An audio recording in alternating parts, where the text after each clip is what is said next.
Press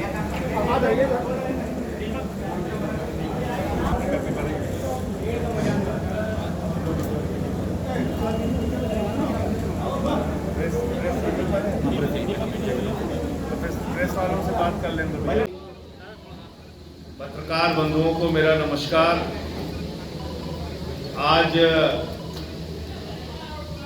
Hardoi की पावन धरती पर पार्टी के सदस्यता अभियान को मजबूती प्रदान करने के लिए जितने भी हमारे साथी आए हैं उन सब का मैं अभिनंदन करता हूं। इस समय जब मैं यहाँ सदस्यता अभियान चलाने के लिए आया हूं,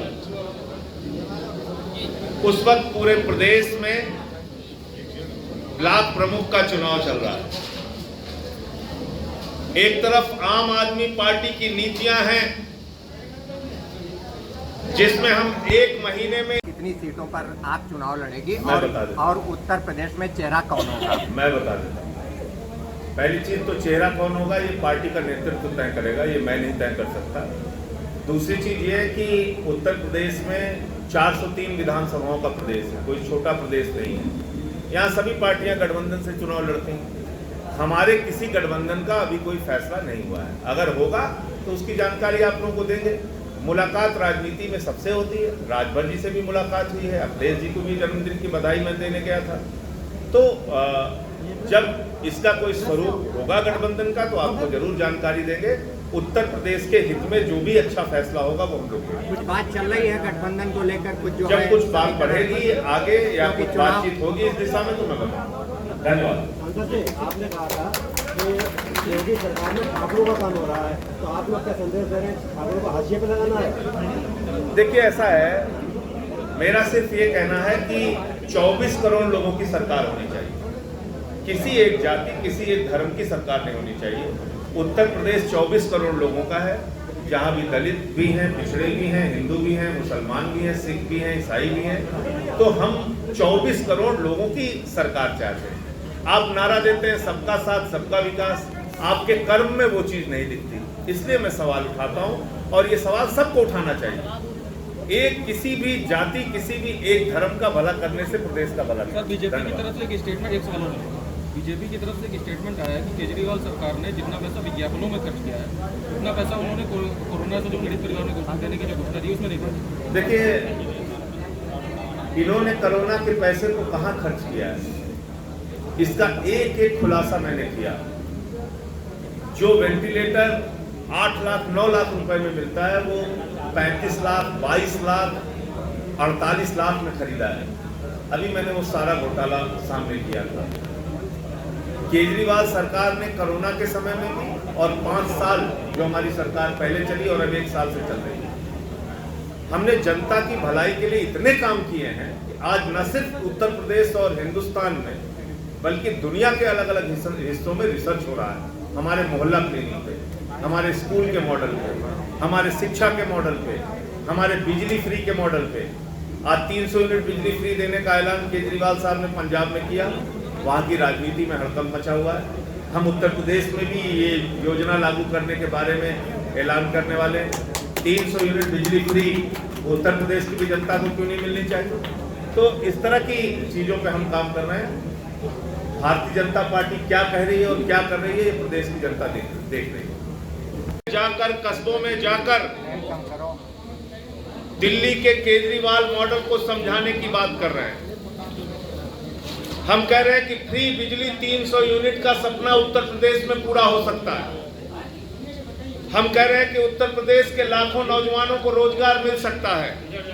हम कह रहे हैं कि पुरानी पेंशन की बहाली जैसे दिल्ली में हुई वैसे उत्तर प्रदेश में हो सकती है। हम ये कह रहे हैं कि उत्तर प्रदेश में स्वास्थ्य सेवाएं और शिक्षा की सेवाएं निःशुल्क और विश्व स्तरीय वर्ल्ड क्लास सुविधाएं मिल सकती है। ये सारा सपना जो हमने दिल्ली में पूरा करके दिखाया उत्तर प्रदेश में भी हम लोग पूरा कर सकते हैं। इसलिए ये सदस्यता का अभियान चलाया जा रहा है। निःशुल्क सदस्यता का अभियान है। 1 महीने में 1 करोड़ सदस्य बनाने का ये अभियान है और इस अभियान में मिस्ड कॉल के जरिए, वेबसाइट पे जाके, ऐप के जरिए आप आम आदमी पार्टी के सदस्य बन सकते हैं और ये हमारी मेंबरशिप स्लिप है जिसमें एक भी पैसे नहीं लगेगा और ये सदस्यता का अभियान हमारा आज हरदोई में भी मजबूती से शुरू हो रहा है। कार्यालय का उद्घाटन।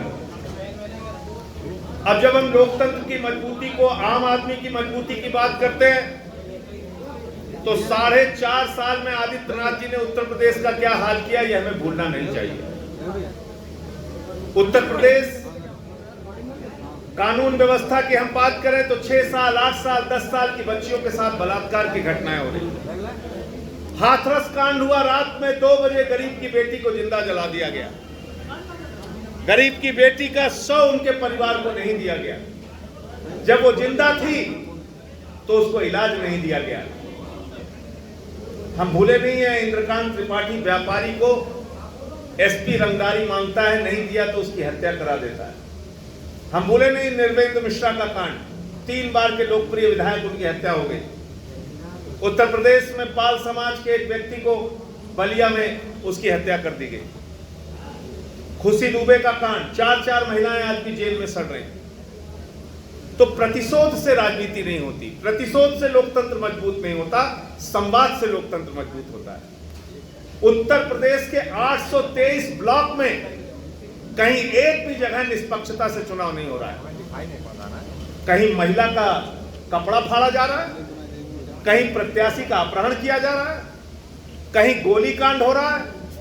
आदित्यनाथ जी के राज में लोकतंत्र तमंचा लोकतंत्र बन गया है, जहां पे गोली के दम पे, बम के दम पे इस चुनाव को अपने पैरों के तले रौंदने और कुचलने की तैयारी हो रही है। जिला पंचायत अध्यक्ष का चुनाव और ब्लॉक प्रमुख का चुनाव आपके माध्यम से मैं मांग करता हूं कि यह रद्द होना चाहिए और डायरेक्ट जनता से हो तो पता चल जाएगा कि भारतीय जनता पार्टी में कितना दम है। आप सीधे जिला पंचायत अध्यक्ष का चुनाव कराइए, सीधे ब्लॉक प्रमुख का चुनाव कराइए।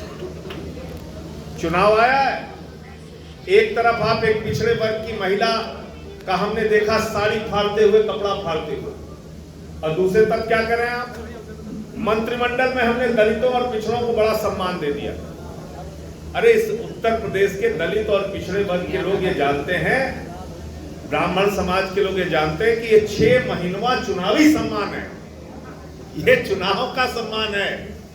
जैसे बंगाल के चुनाव के बाद बंगाल के मंत्री हटा दिए गए, 6 महीने बाद ये उत्तर प्रदेश के मंत्री भी हटा दिए जाएंगे, क्योंकि भाजपा उत्तर प्रदेश में बुरी तरीके से हारने जा रही है।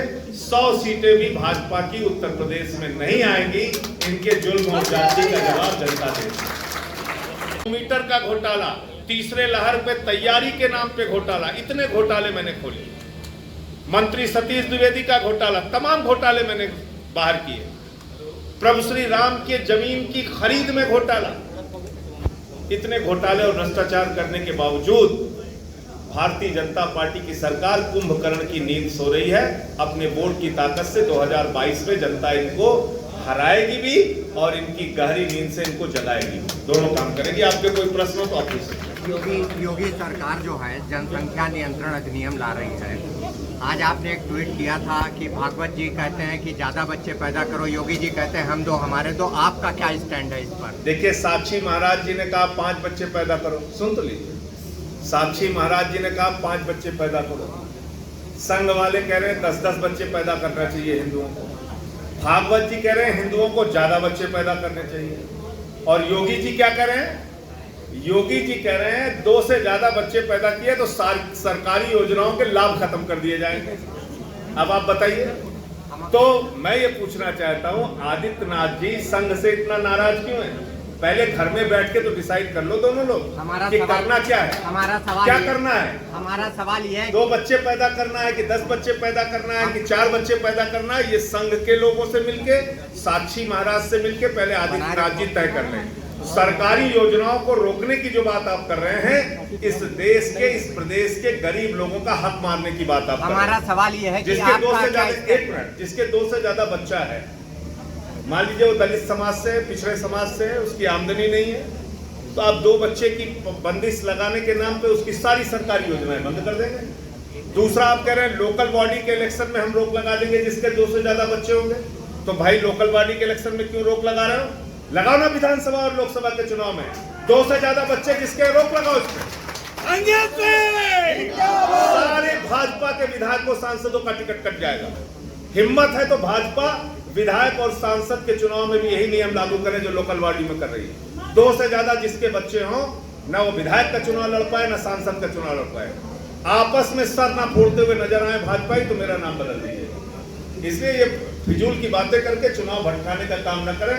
जनता मन बना चुकी है, इनको हराएगी। अच्छा, जो राम मंदिर निर्माण को लेकर आप कोर्ट जाने के लिए थे, कब तक कोर्ट जाएंगे? हमारी तैयारी हो चुकी है और कोर्ट हम लोग जाएंगे। कोर्ट के लिए एक प्रोसीजर होता है। पहले मैंने एफआईआर की तहरीर दी है, उस तहरीर में एफआईआर अभी तक लिखी नहीं गई है, दोबारा रिमाइंडर देना पड़ता है। रिमाइंडर भी दे रहा हूँ, आज से कल तक रिमाइंडर मेरा चला जाएगा। उसके बाद हफ्ते भर के अंदर मैं कोर्ट की कार्रवाई में जाऊंगा। एक सहकारिता मंत्रालय बनाया गया है केंद्र में, इसको लेकर क्या आप समझते हैं कि क्या इसके पीछे राजनीति है? कोई भी मंत्रालय बना ले, मंत्रालय बनाने से समस्याओं का समाधान तो नहीं हो रहा है। महंगाई देश के अंदर बढ़ रही है, हम बांग्लादेश से पीछे होते जा रहे हैं। तो आज हालत इस देश की ये हो गई है, तेल सरसों का 200 रुपए पार हो गया, पेट्रोल का तेल जो है वो 100 रुपए पार हो गया। ये हालत हो गई। आपकी भी महंगाई चरम पर है। काला धन खत्म करने के नाम पे ये लोग आए थे, काला धन बढ़ गया मोदी जी के राज में, भ्रष्टाचार बढ़ गया। आपकी भी राजभर साहब से मुलाकात हुई, अखिलेश यादव से भी मुलाकात हुई है और सवाल सुन ले सार्थक और अच्छी सवाल सुन ले।